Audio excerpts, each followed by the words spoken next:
안녕하세요. 반갑습니다, 여러분. 예배 드릴 준비 잘 하셨나요? 지금 시간은 2시, 아마도 2분이겠죠? 저희는 이곳에서 동일하게 하나님을 예배하기 위해 우리는 모였습니다. 이번 주에 굉장히 세계적으로 큰 일이 있었죠. 이런 요즘 시대에 전쟁이 일어나리라고는 사실 상상을 못 해봤는데 너무 충격적이기도 하고 참 마음이 아팠습니다. 그리고 부끄럽게도 굉장히 오랜만에 미얀마 소식도 한번 찾아봤어요. 그것도 지금 계속 진행 중이고 그 시민들이 약간 군대 형태를 이제는 조금 잡아갈 정도로 계속해서 상황이 진행 중이라고 합니다. 참 세계적으로 많이 신음하고 아파하고 있는 상황인 것 같아요.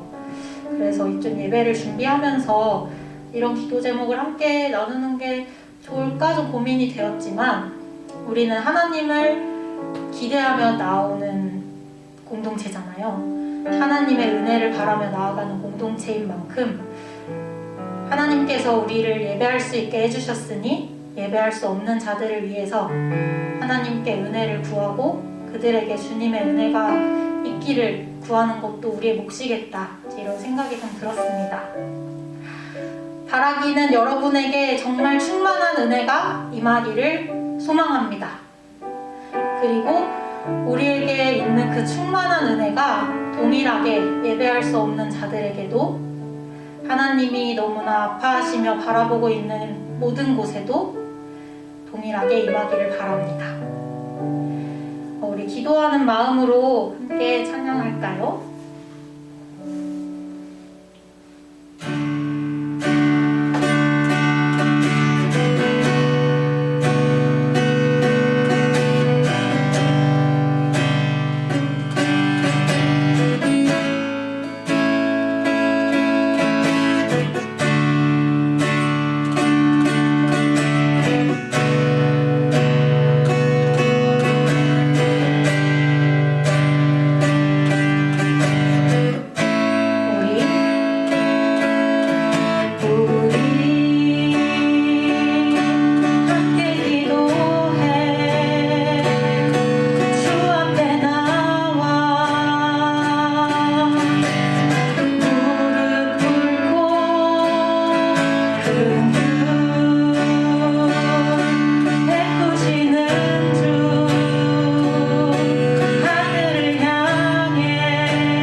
필요한 자들을 위해서 함께 기도합시다. 우리 한 개인은 너무나 나약하고 연약하지만 그럼에도 하나님은 가장 약한 개인들을 돌보시고 그들에게 은혜를 내려주십니다. 하나님의 은혜를 바라고 주께서 이 세상의 통치자 되시며 이 땅의 왕 되심을 고백하는 우리가 하나님 앞에 나와 은혜를 구합시다. 하나님, 이 땅에 모든 아파하는 자들에게 은혜를 내려주옵소서. 우리가 예배할 수 있게 하시는 하나님, 예배할 수 없는 자들에게 은혜를 내려주옵소서. 참된 평안이 되시는 주님, 평안하지 못한 자들에게 평안이 되어 주옵소서. 우리 함께 기도하시겠습니다. 사랑의 하나님, 주님을 왕이라고 고백하는 우리가 주님 앞에 겸손하게 구합니다. 아버지 하나님, 주님의 은혜가 필요한 자들에게 은혜가 되어주시고 평안이 되어주옵소서.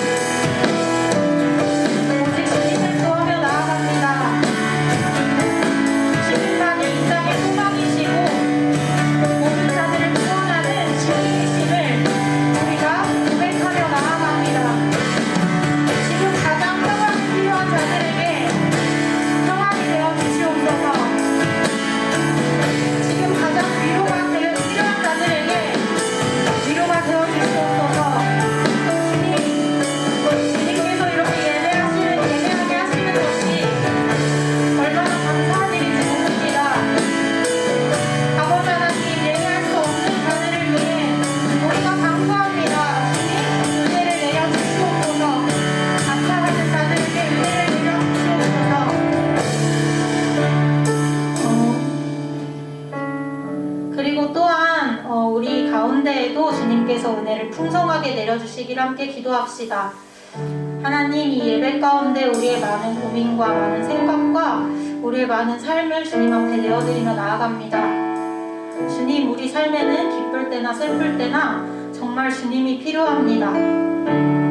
주님과 동행하는 그 은혜, 주님 안에 있는 그 은혜를 이 시간 풍성하게 내려주시옵소서. 다시 한번 기도하시겠습니다.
주님, 나의 삶이 주님께 있습니다. 주님, 나의 마음이 주님께 있습니다. 주님께서 내 삶의 이유 되시고 주님께서 나의 영광 되시며 주님께서 나의 모든 것 되십니다. 이 시간 나의 고백을 받아주시고 우리의 예배를 받아주시고 우리 삶의 주인 되어 주옵소서. 이렇게 함께 기도하시겠습니다.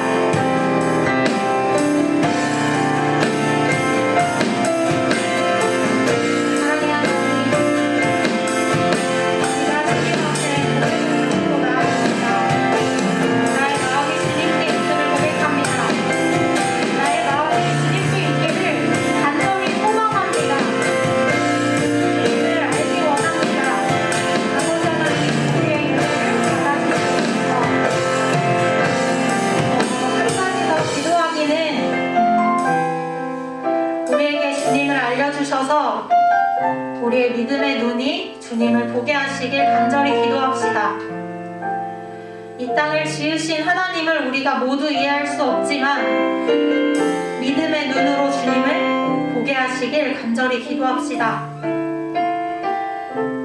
주님께서 우리의 소망 되시고 주님께서 우리의 이유 되시는 그 역사하심을 우리가 믿음의 눈으로 보게 하여 주옵소서. 말씀 가운데서 우리가 깨닫게 하시고 내 삶 속에서 주님의 역사하심을 보고 느끼며 살아가게 하여 주시옵소서. 이렇게 함께 기도하시겠습니다. 하나님, 우리에게 지혜를 허락하시길 간절히 기도합니다.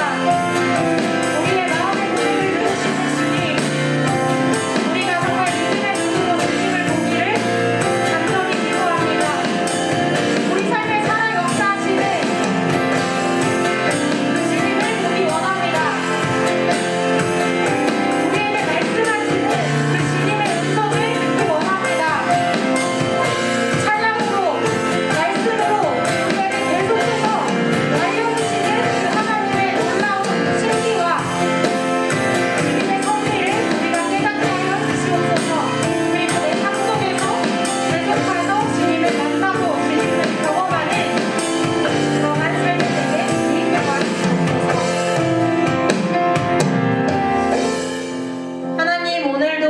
예배하게 이곳으로 각자의 자리로 불러주심을 너무나 감사드립니다.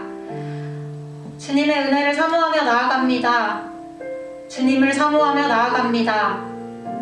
말씀 들을 때에 목사님을 붙들어 주셔서 하나님을 잘 전할 수 있도록 주님 인도하여 주시고 그 말씀 가운데 정말 하나님을 발견하고 우리 삶 속에서 하나님과 동행할 수 있도록 은혜를 내려 주시옵소서. 우리를 사랑하시고 이 땅을 사랑하시는 예수님의 이름으로 기도드립니다. 아멘. 네, 오늘 우리가 함께 볼 말씀은 사도행전 17장 5절에서 14절까지 말씀입니다. 다 함께 보겠습니다.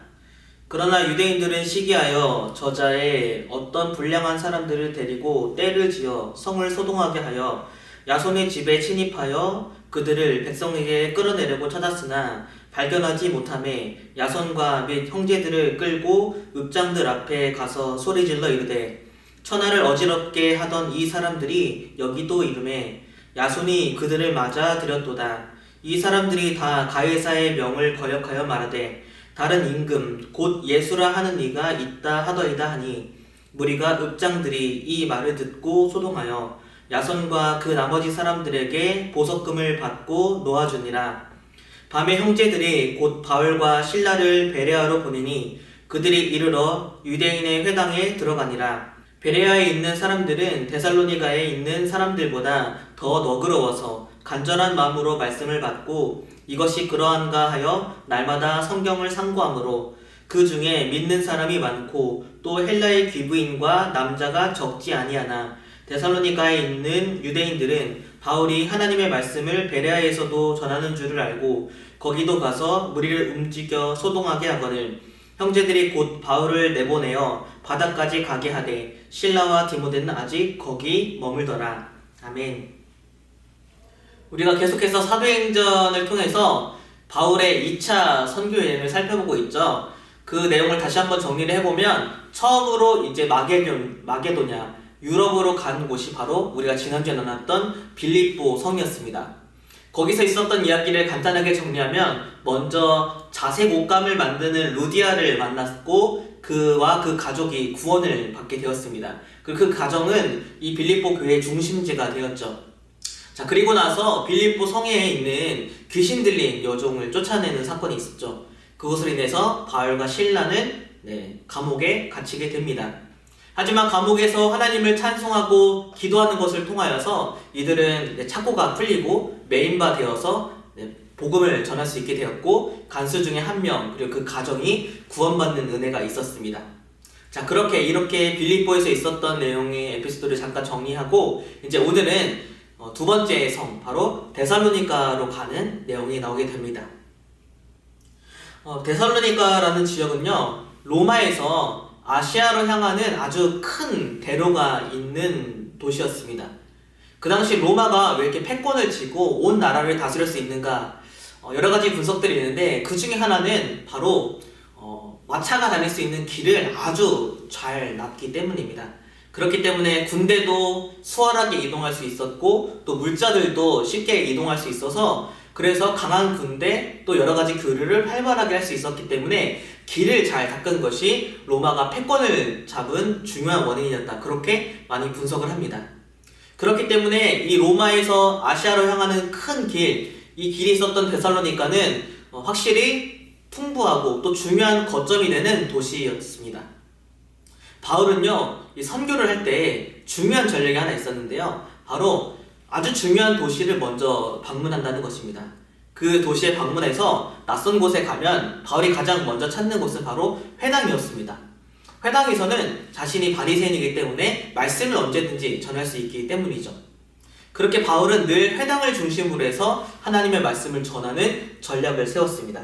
그리고 오늘 본문에도 보면 이렇게 데살로니가에 있는 회당에서 바울이 복음을 전하는데요. 사실 빌립보에는 회당이 없었어요. 하지만 그 당시에 회당이 없을 때 그 회당 역할을 대신하는 게 바로 강가였는데 그래서 바울은 그 강가에서 기도하고 강가에서 말씀을 전하는 모습을 볼 수 있습니다. 똑같은 전략을 쓰는 거죠. 아무튼 오늘 데살로니가에서도 회당에서 말씀을 전했는데 이 말씀의 핵심적인 메시지는 바로 이렇습니다.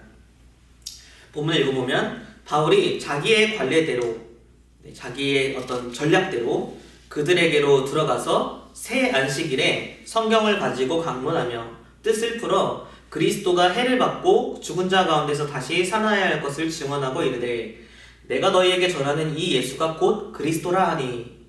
이게 바로 바울의 핵심적인 메시지입니다. 우리가 여기서 눈여겨봐야 할 것이 있습니다. 바울의 메시지는요 매우 명확하고 아주 단순하다는 겁니다. 바울이 전하고자 하는 메시지가 어느 곳이든 상관없이 이 메시지가 잘 먹히던 먹히지 않던 사람들이 이것을 이해하던 혹은 경멸하던 이것에 대해서 미련하게 여기던 또는 지혜롭지 않다 여기던 상관없이 바울은 아주 명쾌하고 단순하게 그가 전해야 될 것을 분명하게 전했습니다. 바울이 전했던 것은 무엇인가요? 그렇죠. 바로 예수가 그리스도이심을 전했습니다. 이것이 바울의 아주 핵심적인 메시지입니다. 사역을 오래 하다 보면 혹은 교회를 오래 다니다 보면 범하는 오류가 한 가지 있습니다. 그것은 바로 교회에서 예수님에 대한 메시지가 점점 사라지고 다른 것을 성경을 통해서 얻기를 원한다는 것입니다. 예수님? 그건 난 잘 모르겠고 내 삶에 도움이 되는 말씀, 내 삶에 위로가 되는 말씀, 내 인생의 문제에 있어서 이걸 좀 해답을 줄 수 있는 그 말씀을 전하고 또 그것을 듣기를 원한다는 거죠. 저도 사실 예수님의 복음을 아주 중요하게 생각하지만 때로는 내가 누군가에게 꼭 필요한 말씀, 인생에 해답을 줄 수 있는 말씀을 전해야 되는 건 아닌가, 그렇게 하지 못하는 줄 알면서도 그래야 한다는 부담감을 가질 때도 있고 때로는 어떤 영웅심리로 성경을 또 말씀, 설교를 접근할 때가 있습니다. 하지만 물론 우리가 성경을 통해서 우리 인생의 정답을 찾아낼 수 있죠. 문제에 대한 해결점을 알 수 있습니다. 위로를 받기도 하고 힘을 받기도 하고 의지가 생겨나기도 합니다. 말씀을 보면서 그렇게 정답을 찾아가는 건 매우 중요한 일이지만 그럼에도 불구하고 교회에 예수 그리스도에 대한 메시지가 없다면 아무것도 없는 것입니다. 그것은 더 이상 교회가 아닌 것입니다. 제가 이번 주에 장례식만 2번 다녀왔는데요. 삶을 마무리할 때 우리는 무엇을 찾을까요? 그리고 누군가를 떠나보낼 때 우리는 무엇을 찾을까요? 네, 그때에는 예수 그리스도를 찾을 수밖에 없습니다. 왜냐하면 예수님은 하나님께로 이르는 유일한 길이고 하나님께로 이르는 유일한 진리이고 하나님께로 나아가는 영원한 유일한 생명이기 때문에 우리는 그때에 예수 그리스도를 찾을 수밖에 없습니다. 청년의 시기 때에 우리가 정말 많은 인생의 고민을 하죠. 진로, 취업, 가정을 이루는 것, 결혼 문제 등 정말 많은 부분들을 고민하고 답을 얻고 싶어 합니다. 그리고 우리가 우리 각자만의 길을 정했다면 그 길을 향해서 나아가면서 열심히 노력하고 어떤 성과를 이루고자 그렇게 하는 거죠. 우리가 이렇게 청년시기에 많은 고민을 하면서 각자의 길을 정하겠지만 분명한 것은 이 모든 길의 종착지는 같다는 것입니다. 우리는 결국에는 이 땅을 살아가면서 다른 길을 걸어가는 것 같지만 결국에는 마지막에 한 가지 지점, 바로 우리의 이 땅에서의 삶을 끝내야 한다는 것에 부딪히게 됩니다. 그때에는 우리의 인생이 모든 인생이 종착역에 모일 때에는 유일한 길만이 남습니다. 하나님께로 나아가는 유일한 길만이 남는데 그것이 바로 예수 그리스도입니다. 그러므로 우리가 늘 예수 그리스도의 말씀을 간직하고 주님의 말씀을 늘 사모하는 것이 그렇게 중요한 것이죠. 물론 예수 그리스도가 우리의 삶의 마지막 부분 그리고 죽음 이후의 삶에서 아주 중요하지만 때로는 우리가 살아가는 이 현실 세계, 지금의 현실 속에서 예수 그리스도가 우리 안에 엄청난 생명력, 엄청난 변화를 일으켜 줄 때도 있습니다. 누군가가요, 예수님을 정말 제대로 믿는다면, 누군가가 예수님을 정말 온전히 따른다면 그 사람은 천하를 어지럽히는 이가 됩니다. 왜냐하면 예수 그리스도를 온전히 따르는 삶은 세상에 있는 모든 영원하지 않는 가치, 헛됨, 어두움, 죄악들, 잘못된 가치들 이런 것을 만천하에 드러내게 하기 때문입니다. 예수님 앞에 온전히 선 사람들은 세상의 모든 악을 드러냅니다. 영원하지 않음을 드러냅니다. 헛됨을 드러냅니다. 죄 있음을 드러냅니다. 그렇기 때문에 이 세상 속에서 예수 그리스도를 온전히 따라가며 살아가는 사람들은 천하를 어지럽히는 입니다. 기독교는 그동안의 역사 속에서 물론 많은 잘못들을 해왔지만 그럼에도 불구하고 천하를 어지럽히며 세상을 바꿔왔습니다. 어메이징 그레이스라는 곡을 만든 존 뉴턴이라는 사람은 11살 때부터 아버지를 따라서 세계 곳곳을 다니면서 이 노예들을 실어오는 노예선을 그렇게 운영하는 일을 했습니다. 그리고 결국 그 아버지를 이어받아서 노예선의 선장이 됐고 그것을 매우 자랑스럽게 여겼습니다. 당시에는 노예가 동물과도 못한 취급을 받고 있었기 때문에 그렇게 부당한 대우를 받는 것을 옳다고 여겼고 어떤 양심의 가책도 없이 노예선의 일을 계속해왔습니다. 하지만 그 노예선 속에서 풍랑 속에서 말씀을 보게 되고 주님을 만나게 된 이 존 뉴턴은 정말 그 노예 제도를 폐지하는 데 앞장서게 되고 예수 그리스도의 마음을 따라서 그 노예들을 돕는 일을 하게 됩니다. 그러면서 그는 이렇게 고백을 할 수밖에 없죠. 나 같은 죄인 살리신 주님의 은혜가 너무 놀랐습니다. 해처럼 밝게 살면서 광명을 얻었습니다. 이렇게 고백을 할 수밖에 없는 것입니다. 조 뉴턴의 친구가 있었어요. 바로 그 유명한 윌리엄 윌버포스라는 사람인데 이 사람은 부유한 집에서 태어났고 그렇기 때문에 허랑방탕한 인생을 살아왔습니다. 아주 어린 나이에 이제 정치에 입문하게 되었고 의원이 되었는데 주님을 만나고 이 윌버포스도 변화되게 되었습니다. 그리고 조 뉴턴이 이 친구에게 노예제도를 폐지하는 데 앞장서 달라고 그렇게 부탁을 하게 됩니다. 그때부터 윌버포스는 그 의회에서 노예제도에 반대를 놓고 계속해서 끝까지 싸워냈고 결국 그가 돌아가시기 몇 개월 전에 결국에는 노예제도가 폐지되는 그런 법안이 발의돼서 완전히 영국에서 노예제도가 없어지는 일을 하게 됩니다. 이처럼 정말 예수 그리스도의 사명에 붙잡혀 있는 사람, 정말 주님을 온전히 따르고 주님을 온전히 믿는 사람은 세상을 바꾸는, 세상이 감당하지 못하는 사람이 되게 됩니다. 천하를 어지럽히고 세상을 바꾸는 사람이 되는 거죠. 내일이면 아라이가 군대를 가게 되는데요. 아라이뿐만 아니라 우리 지민이 또 민규 우리 군생활 잘하고 있는지 모르겠습니다. 우리 준표도 또 성은이도 있죠. 내일이면 이제 아라이가 가게 되는데 제가 이제 군대를 가서 이제 군에서 생활을 오래 하면서 기도 제목이 딱 두 가지가 있었습니다. 첫 번째 기도 제목은 바로 내가 속한 소대의 사람들에게 복음을 전하는 것. 이게 첫 번째였고, 두 번째는 군대 안에 만연해 있는 폭행이나 어떤 욕설의 그런 문화를 바꾸는 것이 저의 사명이라고 생각했습니다. 그것을 위해서 정말 애를 쓰고 기도를 많이 하고 중보도 많이 부탁했습니다. 천하를 어지럽히고 싶었고 군대를 바꾸고 싶었습니다. 이처럼 정말 그리스도를 따르고자 하는 사람들, 그리스도의 가치를 가지고 세상을 살고자 하는 사람들은 결국에는 세상이 감당하지 못하는, 세상과는 다른 길을 걸어가는 영원한 생명 좁은 길을 향해서 나아가는 사람이 될 것입니다. 그렇게 천하를 어지럽혔던 바울과 실라 그리고 디모데는 결국 쫓겨납니다. 쫓겨나서 도망갈 수밖에 없었고 고작 3주밖에 데살로니가에 머물 수밖에 없었습니다. 그리고 갔던 것이 베레아라는 지방인데요. 베레아라는 그 말의 뜻은 물이 풍부한 우물터라는 뜻이고, 더 넓게는 아주 큰 대운하를 뜻하는 것입니다. 이 베레아라는 지역의 남쪽에는 만년설이라고 하죠. 눈이 녹지 않는 그런 올림포스 산이 있었고요. 그 산을 아래로는 아주 긴 넓은 평원이 자리 잡고 있었고, 그리고 그 근처에는 아주 큰 대운하가 있었습니다. 그래서 사실 해상으로도 교육하기 좋았고 평원이 있기 때문에 농작물도 풍부하게 자라고 그것을 키울 수 있는 풍부한 물도 있었습니다.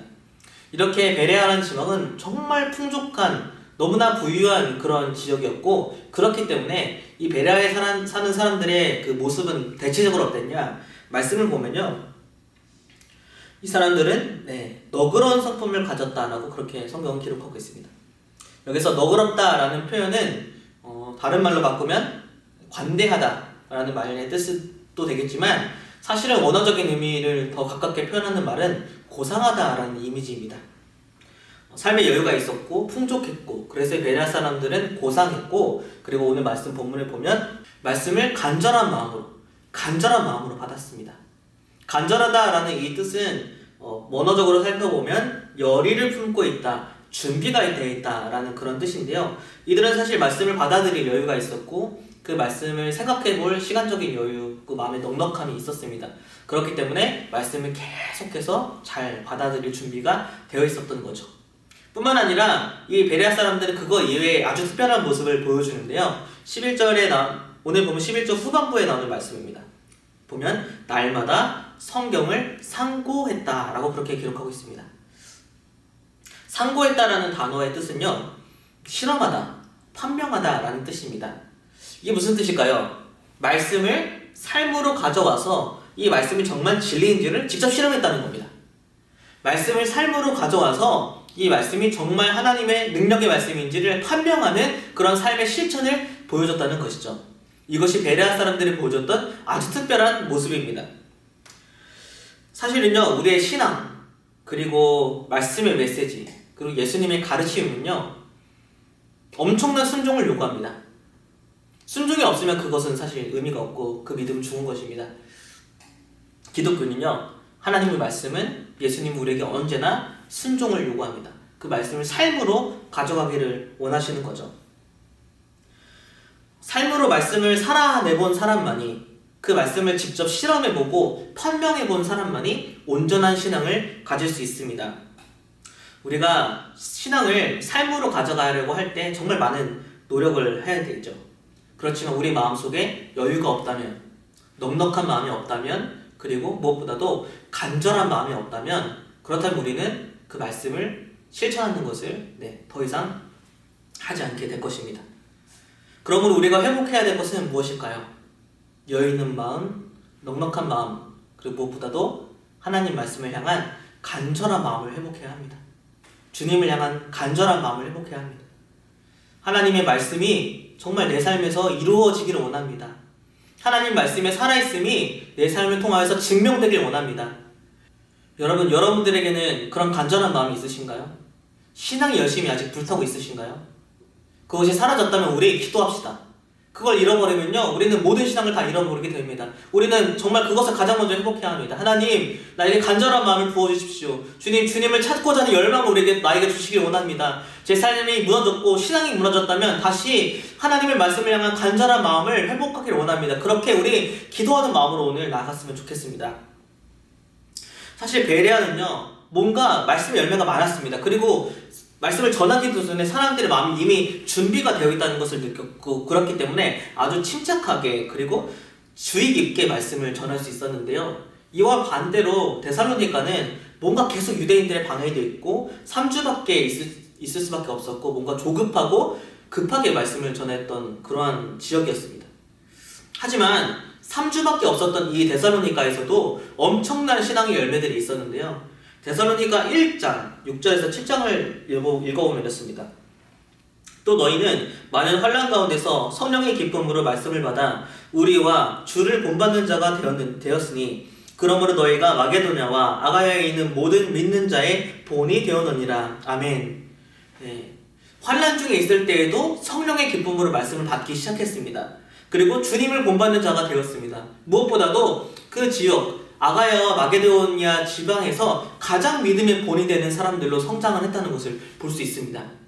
3주밖에 시간이 없었고 넉넉하게 여유롭게 침착하게 말씀을 전할 수도 없었습니다. 하지만 어떻게 이런 열매가 맺어질 수 있었을까요?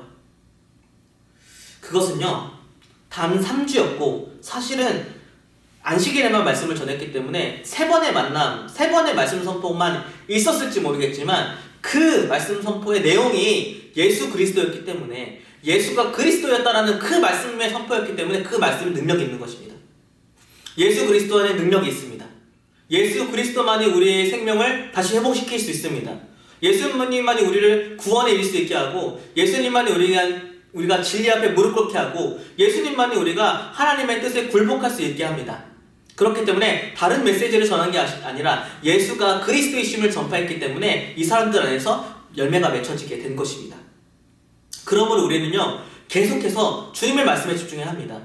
내 삶에 변화가 없고 무너져 있다면 예수 그리스도를 향하여서 나가야 합니다. 그리고 무엇보다도 우리는 다른 사람에게 오직 예수 그리스도만을 전해야 합니다. 그 사람이 듣던 듣지 않던, 변하는 것 같던 변하지 않는 것 같던 상관없이 예수님이 생명이기 때문에, 예수님이 구원이기 때문에, 예수님이 우리의 능력이기 때문에 우리는 오직 예수 그리스도를 전하는 삶을 살아가야 합니다. 여러분, 우리 정말 예수님 잘 믿읍시다. 여러분, 우리 정말 예수님 잘 따릅시다. 그리고 우리 예수님을 잘 전하는 그런 삶을 살아갑시다.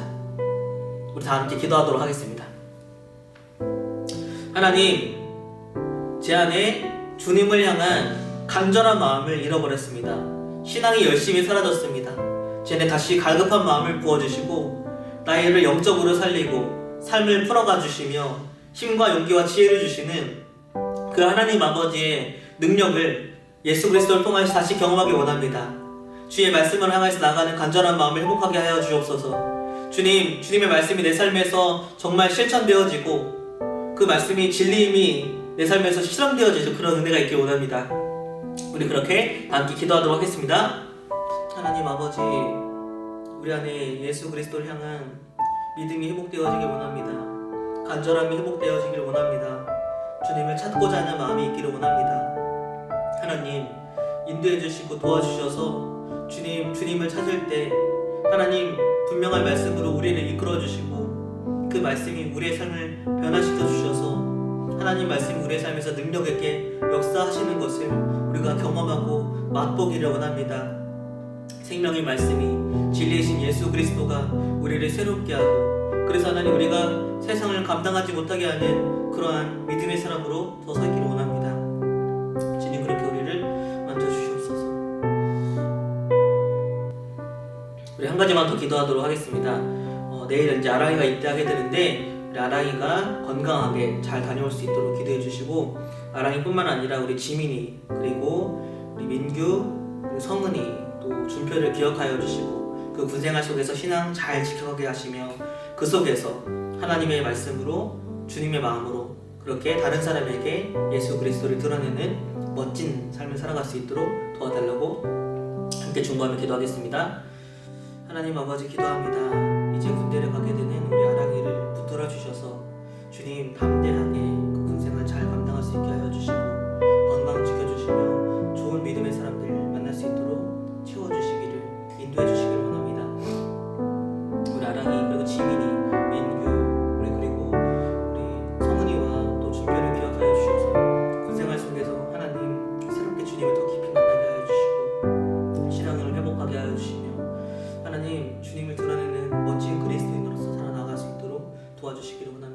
우리의 길이요 진리요 생명 되신 예수 그리스도께서 우리의 삶을 붙들어 주셔서 다시 주님을 믿고 주님을 따르고 주님을 전하며 살아가는 것을 회복해 나가는 우리의 살아있는 신앙이 될 수 있도록 인도하여 주옵소서. 예수님의 이름으로 기도합니다. 아멘. 하늘에 계신 우리 아버지, 아버지의 이름을 거룩하게 하시며 아버지의 나라가 오게 하시며 아버지의 뜻이 하늘에서 같이 땅에서도 이루어지게 하소서. 오늘 우리에게 일용할 양식을 주시고 우리가 우리에게 잘못한 사람을 용서하여 준 것 같이 우리 죄를 용서하여 주시고 우리를 시험에 빠지지 않게 하시고 악에서 구하소서. 나라와 권능과 영광이 영원히 아버지의 것입니다. 아멘. 여러분, 오늘 참 안타깝네요. 사실 예배를 함께 드리는 것도 되게 복된 일이고 또 우리 마지막으로 가게 되는 아랑이 얼굴 같이 보면서 기도해주고 싶었는데 교회에서 이제 가정에서 확진자가 나왔기 때문에 이렇게 비대면으로 드리게 됐고요. 저도 좀 건강이 안 좋은데 우리 서로를 위해서도 좀 많이 기도를 해주셨으면 좋겠습니다.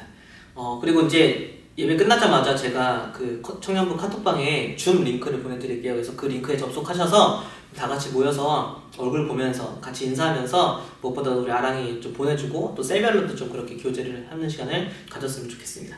그러면 다음 주에 교회에서 만나도록 할게요. 들어오세요. 줌.